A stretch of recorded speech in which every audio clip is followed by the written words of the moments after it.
Hi, and thanks for tuning in for today's Connect video, Tuesday, June 20th. And hope you had a great weekend, a great Father's Day weekend, and hope your week is off to a good start. I want to start this morning.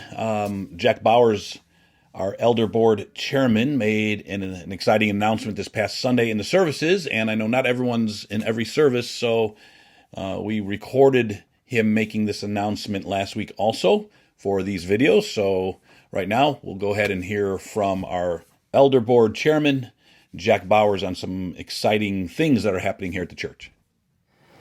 Hello, I'm Jack Bowers, Chairman of the Elder Board for CDO Bible Church. It's my pleasure to share some exciting news with you. Over the past 3 to 4 years, we have experienced some phenomenal growth. Using year-to-date numbers for 2023, with a base year of 2018, we've grown 34.6%. God has continued to bless us and our church in very dramatic ways. We believe He's blessing us because we've been faithful to His truth and His grace. We're working hard to reach people for Christ and to help them grow in their faith. That's our mission statement. And we want to be obedient to the mission that He's given us. With God's blessing comes increased responsibility and a greater amount of work. Our pastoral staff and office staff are tapped out, and they have no more margin to add more work. This is why we're excited to announce that the elders have made the decision to search for an associate pastor who can help give more oversight and leadership to our growing ministries. This search will begin immediately. The search team has been recruited, and they're eager to get started. In addition, as you know, we've been working over the past year toward the goal of planting a church. This has been a slow process, but we're doing our best to cover all our bases as we move forward. And I also want to share with you the exciting news that we will begin this search for the church plant pastor later this summer or early in the fall. Well, what about the money for all this? Well, God has blessed us not only with His greatest blessing, which is people, but we are in a very strong financial position, and we're in great shape to move forward on both of these fronts. More detail on the financial side will be shared in the coming weeks by Pastor Steve or one of the elders. We're moving into new territory as a church, and as God continues to bless and increase our reach, please celebrate God's blessing with us, and please pray for the search teams as they begin their work. And pray for those in leadership positions that we will seek God's leading and blessing. Thank you. Well, that is exciting news, and hope that process will go quickly, because those things can drag out, but hopefully the search processes will be efficient and we'll move through it quickly. A couple other things just to remind you of. Singspiration coming up. This is a patriotic-themed Singspiration, Saturday, July 1st, 4 p.m. in Chapel Hall. And a great event to invite someone to that would enjoy a patriotic-themed kind of event. We have an Are You New lunch coming up, Sunday, July 9th. This is after the second service. This is for those of you who are fairly new to the church, just wanting to get a little information. My wife and I host this luncheon and go over mission, vision, core values, some things like that in regard to the ministry here. Get the chance to meet some other new folks, and so just and enjoy, of course, a good meal at the lunch. Please RSVP to the church office, either through the email at office@cdobible.org, or you can simply call the office and just RSVP so we know how much food to prepare and things like that. And then the Diamondbacks Faith and Family Night coming up August 25th.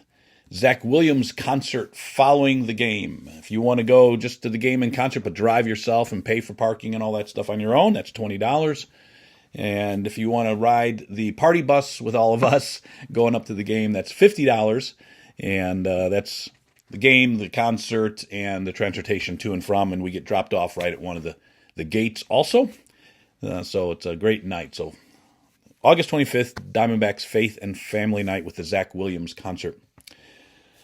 All right, so in today's video, I've mentioned the past couple of Sundays, I'm going to introduce to you to a gentleman by the name of Bill Walson. As you'll find out in the video, Bill has some very deep roots here in Tucson from his military and college years. And he was in pastoral ministry for over 20 years. He planted a church and led that church for 7 of those years. And he also then founded Living Hope Ministries. He's going to share a little bit of his story today. The purpose behind Living Hope Ministries is simply to help people come to faith in Christ and to help believers in a very systematic way to learn about the Bible and to gain a solid foundation through a systematic study of theology and biblical doctrines. There are 5 different classes that he offers and leads, and each one kind of progresses to the next class for the most part. His ministry here, or these classes, make up what he refers to as the Institute of Biblical Studies, and there's 5 classes in that. Next Tuesday's video is going to give the details of like the first 3 classes or so. For today, though, today's video is to introduce you to Bill, and you can hear a little bit of his testimony in regards to his coming to faith in Christ, but also his ministry years and so on. So, talking here today with Bill Walson, who's new to our church, but he's not new to the faith, and he's not new to ministries. He has a ministry called Living Hope Ministries, but a study, and this is what I want to focus on, a study called Institute of Biblical Studies. And I want to have him talk about it because this is something we'll be doing and making available here at the church here in the next month or so. So, Bill, it's good to talk to you, and it's been great to get to know you, but welcome. Well, thank you, Pastor. Yes, I just want to cover some of my background so people can know me a little bit. Yeah, that'd be good. And just my time in Tucson and how I arrived there and that type of thing. But my first arrival was actually back in 1969. I was stationed at Davis-Monthan Air Force Base, and I was in the Titan II missile. I was on a missile launch crew. And so I spent from 1969 to 73 at Davis-Monthan and in the Titan II missile crew. But during that time, I was invited to a meeting on the U of A campus. And at that meeting was sponsored by Campus Crusade for Christ. It was on dating and marriage from a perspective we didn't have at the military door. And so the guy said, if you have any questions when he was done, come on up. So I went up. I was at a stage in my life. I was questioning life. I asked him a few questions, and he looked at me. He says, how would you like to know Jesus Christ personally? And I thought, look around, guys. There's a lot of college students around here. This is kind of embarrassing. But I thought about where I was, and I was empty at the time. I was 19 going on 20. Yeah. And I said, yes, I'd like to do that. So we sat down at one of the couches and in the room, and he shared the 4 spiritual laws with me, and in a verbal form. And then I said, well, okay, what do we do now? And he says, well, I'm going to pray, and you pray what's on your heart. And at that point, I prayed. I said, I don't understand these things, Lord, but I want you to come into my life. Yeah. We raised our head up. At that point, I said, I don't feel anything. And he drew a little train diagram, locomotive, coal car, and a caboose. And he said, the locomotive is God and his word. The coal car is faith in God and his word, and the caboose is feeling. Feelings come and go, but the train runs without the caboose. I said, sounds good to me. Yeah. I went outside that night, and I will tell you, a burden was lifted off my shoulders like I'd never experienced before. So feelings did come. The stars of Tucson were brighter than I'd ever seen before. And I left there. I went back to the military dorm. My roommate was a hippie out of Florida. And I woke Bob up, and I said, Bob, I got something to tell you. He said, what's that? I became a Christian tonight. He lit a cigarette. He said, cool, man. And then he went back to sleep. But that was the transforming part of my life that happened at that time. It was amazing. And immediately my understanding of the word, my hunger for the word, it all just came. And and so it was a beautiful thing. Now, I became a Christian through Campus Crusade, and as a result, campus staff contacted me, and they began discipling me at that point. So I was involved with Campus Crusade from my point of my spiritual birth till 1977, and was discipled systematically, taken on campus, shown how to reach people for Christ. And then I eventually became one of the trainers and the leaders within Crusade for the U of A. I attended at that time the First Baptist Church downtown. The Bill Center was also part of my experience. And a pastor at the Bill Center was Rod Crocker, and he was the college pastor. So we were involved with the parent church, the CDO, back in those days. So there's some history there. With Palo Verde Baptist, yeah. Yeah. So you got some deep roots in Tucson over the years. Yep. So I went to the University. I went to the University of Arizona while I was in the Air Force. Just a class at a time. When I got out of the Air Force full time, I went to the U of A, finished up my degree, and for the purpose of going on into ministry, which at the time I was going to go to Campus Crusade in ministry, but Dr. Earl Rodmacher met me, and that's always a life transforming thing with Earl Rodmacher. And he had a little conversation with me about the importance of preparing. He was one of my theology professors in seminary, so yes, I knew him very well. Yeah, amazing man. I think he taught me theology as well at the University at the Western Baptist Seminary in Portland, which is a sister seminary to yours. Yeah. So at any rate, I went to Western Seminary in Portland from 77 to 80, and during that time, I got married, and my family is there. My wife Karen, and I have 2 children, Chris and Carissa. And my son has now 5 children. Him and his wife are there, and my daughter is just recently married as well. And she married a state cop out of Washington State.